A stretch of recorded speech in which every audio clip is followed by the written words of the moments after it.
Hello everyone, welcome back to my YouTube channel. In this video I'm showing how to upgrade your iOS version to 16.1, the latest release. So go to the settings option and search for the update or upgrade.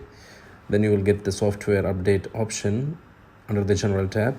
Click on that one and wait for it to check for any updates which is compatible for your iPhone. So you can see here I have two versions available, 15.7.1 and iOS 16. Click on the iOS 16 if you directly want to upgrade.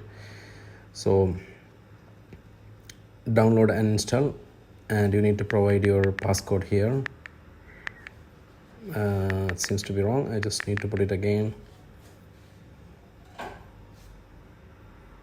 And download and install. Then you have to accept the agreement. Agree and agree again.